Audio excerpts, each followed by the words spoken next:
Namaskar, Namaskar, Namaskar. Welcome to the world of knowledge MRs.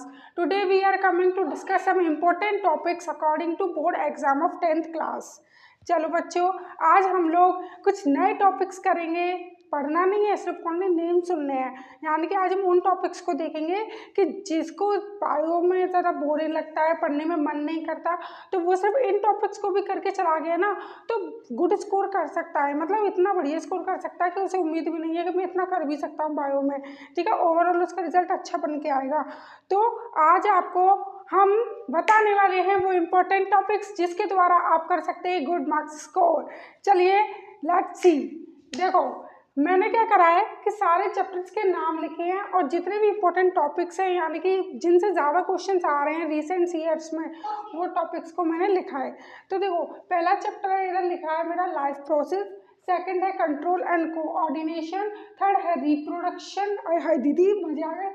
Reproduction and then heredity और अवर environment.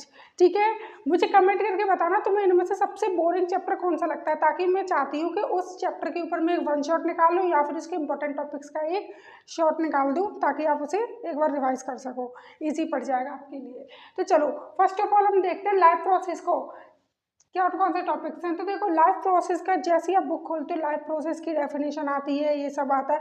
धीरे धीरे जब आप पढ़ने पलटते जाते हो तो आपको दिखता है फोटोसिंथेसिस के इवेंट्स एंड एक्सपेरिमेंट्स. यानी कि कुछ एक्सपेरिमेंट्स आपको दे रखे हैं जो ये बताते हैं कि फोटोसिंथेसिस के प्रोसेस को करने के लिए कौन कौन सी रिक्वायरमेंट हमें चाहिए, कौन कौन से रॉ मटेरियल चाहिए, जैसे क्लोरोफिल, सनलाइट वगैरह. तो इनके जो एक्सपेरिमेंट है उन्हें एक बार रीड कर लेना, देख लेना डायग्राम वगैरह. और सबसे इम्पोर्टेंट चीज़ उन एक्सपेरिमेंट्स में आपको एक टर्म दी है वेरीगेटेड लीफ. तो वेरीगेटेड लीफ को पूछा जा चुका है एक बार, तो याद रखना वेरीगेटेड लीफ का मतलब क्या होता है. ये लिख रहा वेरीगेटेड लीफ वही partially green and white colour की जो होती है, उसका डायग्राम देख लेना और उसकी डेफिनेशन पढ़ लेना. नेक्स्ट आता है फोटोसिंथेसिस का इवेंट्स एंड सीक्वेंस. आपसे ये भी पूछा गया है कि फोटोसिंथेसिस करते समय कौन कौन से स्टेप होते हैं. जैसे first step, second step, third step, 3 steps आपकी बुक में लिखे. लाइन वाइज स्टेप वाइज उन्हें याद कर लेना कि पहले क्या होता है, सनलाइट कैप्चर होती है, फिर केमिकल एनर्जी बनती है, फिर ये होता है, फिर रिडक्शन होता है CO2 का. तो ये तीनों के तीनों स्टेप्स आपको ध्यान में रखने हैं क्योंकि इनको उल्टा सीधा करके आपसे अरेंजिंग पूछ सकते हैं, केस इवेंट्स आ सकते हैं. ठीक है, कुछ भी हो सकता है, इसलिए इवेंट्स को याद रखना. फिर बात करते हैं हमारे सिस्टम्स. धीरे धीरे ह्यूमंस के सिस्टम्स आते हैं ना, तो उसमें आता है डाइजेस्टिव सिस्टम. अगर आपको पूरा का पूरा सिस्टम याद नहीं हो रहा, नहीं समझ में आ रहा, तो ओनली डाइजेस्टिव सिस्टम्स के एंजाइम्स के नाम और उनके फंक्शंस कर लेना कि लाइपेज का क्या काम है, पेप्सिन का क्या काम है, ये सब. ठीक है, सलाइवरी अमाइलेज का, HCl का, म्यूकस का क्या काम है. तो ये डाइजेस्टिव एंजाइम के फंक्शंस देख लेना. सेकंड आता है हमारा डबल सर्कुलेशन. डबल सर्कुलेशन में जो हार्ट, डिब्बे वाला हार्ट है ना, तो उसमें आप देख लेना वेन्स का क्या काम है, वाल्व का क्या काम है, कौन सी वीन कौन सा ऑक्सीजनेटेड डीऑक्सीजनेटेड ब्लड लेके जा रही है, लार्जेस्ट वीन कौन है, वेना कावा, लार्जेस्ट आर्टरी कौन है, ऑर्टा.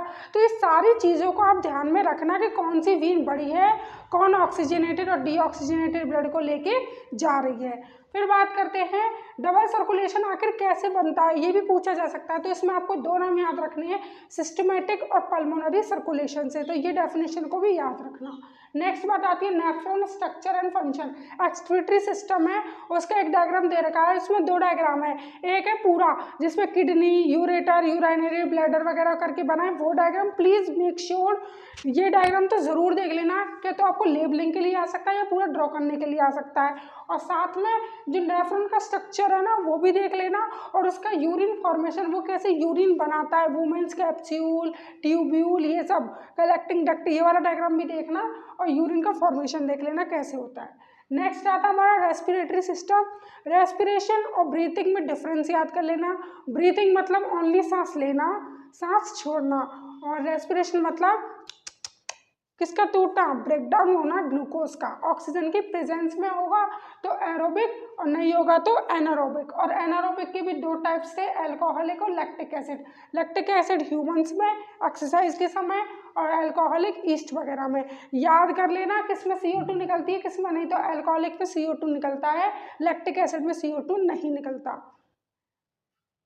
वेरीगेटेड लीफ वगैरह ये तो हो गए। तो लाइफ प्रोसेस में आपको क्या क्या ध्यान में रखना है, एक बार समरी ले लो। डाइजेस्टिव सिस्टम्स के एंजाइम याद रखने हैं आपको। सर्कुलेटरी सिस्टम का डबल सर्कुलेशन और डिब्बे वाला हार्ट याद करना है। एक्सक्रीटरी सिस्टम में आपको किडनी वाला डायग्राम, नेफ्रॉन का स्ट्रक्चर, यूरिन फॉर्मेशन। और बात करते हैं हमारे एरोबिक एनारोबिक रेस्पिरेशन में डिफरेंस बिटवीन, और फोटोसिंथेसिस के events, and just read the experiment. अब नेक्स्ट चैप्टर पे चलते हैं, control and coordination. Control and coordination chapter खुद बोलता है कि अपने आप पे कंट्रोल वे में पढ़ो, यानी कि डिस्ट्रक्शन, नो डिस्ट्रक्शन। बोर्ड्स का टाइम है, कंट्रोल वे में पढ़ना है और कोऑर्डिनेशन के साथ पढ़ना है। कोऑर्डिनेशन के साथ मतलब बहुत सारे ऑर्गन्स का काम करके, जैसे कि ओनली बुक खोल के रीड नहीं करते जाना, हाथ से लिखना भी है जो हम पढ़ रहे हैं। समझ में आया? आंखों से देखना है, मुंह से बोल बोल के पढ़ना है, यानी कि सभी ऑर्गन्स का कोऑर्डिनेट वे में करोगे काम तो आपका कंट्रोल कोऑर्डिनेशन चैप्टर भी हो जाएगा। तो चलो अब बात करते हैं कंट्रोल एंड कोऑर्डिनेशन में आपको क्या करना है। तो फाइटो हार्मोन्स, कौन से हार्मोन्स? Phyto means plant. जो हार्मोन्स प्लांट में मिलते हैं, ऑक्सिन, जिब्रेलिन वगैरह ना, तो इनके काम पढ़ लेना। सबसे इम्पॉर्टेंट हार्मोन बताऊं तो ऑक्सिन ज़रूर देख लेना कि ऑक्सिन कैसे बेंडिंग करवाता है स्टेम की, ये सब ठीक है। फिर बात करते हैं रिफ्लेक्स आर्क, जो कि आता है रिफ्लेक्स एक्शंस में, तो इसका देख लेना। रिफ्लेक्स एक्शन जिस तरीके से जिस पाथ को फॉलो करता है, पाथ मतलब कि पहले आएगा receptor, sensory neurons, then relay neuron, motor neuron, ये सब। तो ये जो पाथ जा रहा है ना रिफ्लेक्स एक्शन का, इसी को बोलते हैं रिफ्लेक्स आर्क। इसका डायग्राम बना आपकी बुक में, प्लीज़ इस डायग्राम की प्रैक्टिस ज़रूर करना। ये आता भी है, ये बनवाने को भी आता है, या लेबलिंग करने को, इसे तो ज़रूर देखना ज़रूर। फिर आता है ब्रेन के पार्ट्स। कभी भी ब्रेन का डायग्राम बनाने को आया नहीं है आज तक, ओनली उसके पार्ट्स और उसके पार्ट्स के फंक्शंस पूछे हैं। तो हमेशा उसके पार्ट्स के फंक्शन देखना है कि सेरिब्रम का क्या काम है, सेरिबेलम का, मेडुला ऑब्लंगेटा, और सबसे ज़्यादा पता है किसका पूछा जाता है? मेडुला ऑब्लंगेटा का, जो कि हमारे इन्वॉलेंट्री एक्शंस को, बॉडी के सिस्टम को कंट्रोल करता है। और सेरिबेलम का केस स्टडी आ सकती है कि किसी ने अल्कोहल पिया और उसके बॉडी के डिसबैलेंस हो रहा है, तो क्यों? क्योंकि सेरिबेलम क्या करता है? बॉडी पोस्चर को मेंटेन, तो उसका सेरिबेलम इफेक्ट हुआ हुआ। तो याद रखना, हमारी इंटेलिजेंसी वगैरह, मेमोरी कौन स्टोर करता है? सेरिब्रम। तो आपको याद रखना fore brain, mid brain, hind brain, ठीक है, और उनके फंक्शंस और उनके पार्ट्स। केस स्टडी आएगी, केस स्टडी भी आ सकती है, किसके ऊपर बेस्ड हो सकती है? ज़्यादातर इंसुलिन और एड्रेनलिन हार्मोन के ऊपर बेस्ड होती है, कि कोई पेशेंट है, डायबिटिक पेशेंट है, उसका ब्लड का ग्लूकोज बढ़ा हुआ है, उसे ये दिक्कत है, वो है, तो आपको बताना है उसे किसके इंजेक्शन लगेंगे, क्या होगा, तो इंसुलिन। ऐसे ही आपको आ सकता है कोई स्क्वायरल है बहुत ज़्यादा हेजार्डस कंडीशन में, तो बताओ उसकी बॉडी में क्या क्या चेंज आएंगे, तो आपको बताना होगा, हार्ट बीट बढ़ जाएगी, ये सब, एड्रेनलिन रिलीज होगा, ये सब। फिर आएंगे डिफिशियंसी डिजीज। डिफिशियंसी डिजीज क्या बोलती हैं कि हार्मोन्स की कमी से कौन कौन सी डिजीज आपको होंगी, जैसे कि एक डिजीज का नाम गोइटर हो जाता है ना, थायरॉक्सिन हार्मोन की कमी से, तो गोइटर, इंसुलिन की कमी से डायबिटीज, तो याद रखना, ठीक है। फिर आता है हमारा चैप्टर रिप्रोडक्शन। कौन सा प्रोडक्शन? रिप्रोडक्शन। तो देखो इसमें आपको याद रखना है बडिंग, एग्जाम्पल ऑफ रीजनरेशन, यानी कि बडिंग को याद रखना, उसका एग्जाम्पल याद रखने, बडिंग कौन किस में देखते हैं, और रीजनरेशन के एग्जाम्पल याद रखना। फिर उसके बाद आता है डबल फर्टिलाइजेशन, डबल फर्टिलाइजेशन की डेफिनेशन। देन उसके बाद पॉलिनेशन, पॉलिनेशन टू टाइप्स का, क्रॉस पॉलिनेशन, सेल्फ पॉलिनेशन, दोनों की डेफिनेशन विद डायग्राम देख लेना। उसके बाद है इवेंट आफ्टर फर्टिलाइजेशन। फर्टिलाइजेशन होने के बाद कौन कौन से इवेंट्स या चेंजेस आते हैं प्लांट्स के अंदर, क्या होता है? सब झड़ जाता है, ओनली क्या बचता है? जिस जगह पे फ्लावर था उस जगह पे फ्रूट, और ओव्यूल की जगह उस फ्रूट के अंदर सीड, बाकी सब झड़ जाता है, स्टेमन, थैलेमस वगैरह सब। अब याद करते हैं, अब देखते हैं कॉन्ट्रासेप्टिव डिवाइस। ये वो डिवाइस हैं जो प्रेगनेंसी को अवॉइड करते हैं, तो इसमें बहुत सारे डिवाइसेज हैं आपकी बुक में, oral contraceptive, intra uterine device. तो मैं कह रही हूँ आपको जो ज़्यादा याद रखना है, आईयूडी को देख लेना, इंट्रा यूट्राइन वाले को देख लेना, और एक इसको देख लेना, सर्जिकल मेथड, वैसेक्टोमी, ट्यूबेक्टोमी। हर बार डिफरेंस पूछा जाता है, ज़रूर याद रखना। वैसेक्टोमी मेल्स में होती है, वास डिफरेंस को कट करते हैं, ट्यूबेक्टोमी फीमेल्स में होती है, और किसको कट करते हैं? भाई कौन सी ट्यूब है? फेलोपियन ट्यूब, तो उसे कट करते हैं, ठीक है, याद रखना। फिर उसके बाद बात करते हैं हेरिडिटी एंड इवोल्यूशन। तो इवोल्यूशन तो पत्ता साफ है, हेरिडिटी देखना है आपको। तो हेरिडिटी में इसमें आपको क्या करना है, मोनोहाइब्रिड एंड डाइहाइब्रिड क्रॉस देखना है, और क्या करना है, इनकी GR not GF, GR and PR ratio, genotypic ratio, phenotypic ratio. तो इनको याद करना है। कई लोग तो ये होंगे जीआर क्या होता है, जीएफ तो सुना भी है। तो यानी कि जीआर मतलब genotypic ratio, phenotypic ratio, dihybrid cross का याद रखना पूछा जाता है। फिर क्वेश्चन आ सकता है कि क्यों F1 प्रोजेनी थी सारी टॉल थी, टॉल क्यों थी, क्योंकि टॉल डोमिनेंट रहता है इसीलिए।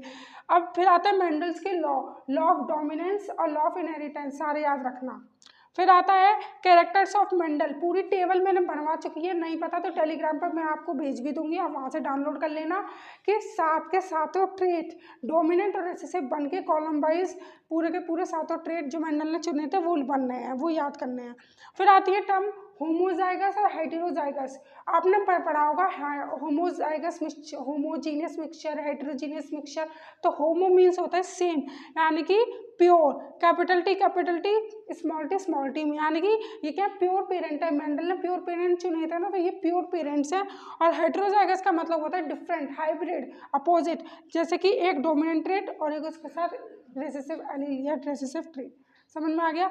ये हमारा हेरिडिटी एंड इवोल्यूशन, जिसमें आपको मेंडल्स के लॉ, मेंडल ने पी प्लांट क्यों चुना और कौन कौन से कैरेक्टर चुने थे, और डाइहाइब्रिड के जीआर और पीआर यानी कि रेशियोज, ये सब आपको देखना है। देन बात करते हैं हमारा last chapter, our environment and our biology teacher के साथ। तो देखो अवर इन्वायरमेंट में क्या करना है आपको, सबसे पहले अवर इन्वायरमेंट में आपको याद करना है कि इकोसिस्टम के कौन कौन से, वैसे मैंने इसमें ज़्यादा में नहीं लिखा लेकिन थोड़ा सा और जो मुझे लगता है कि आ सकता है।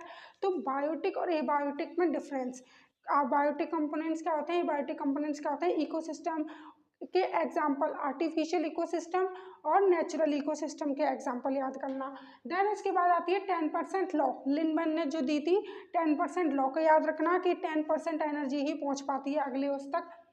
ओजोन डिप्लीशन, ओजोन डिप्लीशन क्यों होता है, इसके होने से हमें क्या खतरा है, और ओजोन के क्या फ़ायदे हैं, यानी कि ओजोन हमें आंखों के कैंसर से, स्किन कैंसर से, ये सब से, यूवी रेज से बचाता है। ओजोन डिप्लीशन CFCl3 क्लोरोफ्लोरोकार्बन्स की वजह से होता है, ऐसे ही आपको देखना है। फिर आपको बात आती है फूड वेब की, यानी कि कई सारे फूड चेन मिलकर क्या बनाती हैं, फूड वेब। तो फूड वेब को पढ़ लेना। और फिर एक क्वेश्चन आता है why no more trophic level, हमारे इन्वायरमेंट में ट्रॉफिक लेवल ज़्यादा से ज़्यादा 5 तक, उससे ज़्यादा हो ही नहीं सकती, ऐसा क्यों, क्योंकि 10% लॉ के अकॉर्डिंग। अब मैं बताऊंगी नहीं ऐसा क्यों, जब आप 10% लॉ पढ़ोगे तो आपको पता चल जाएगा क्यों नहीं होते ट्रॉफिक लेवल ज़्यादा, ये आपके लिए।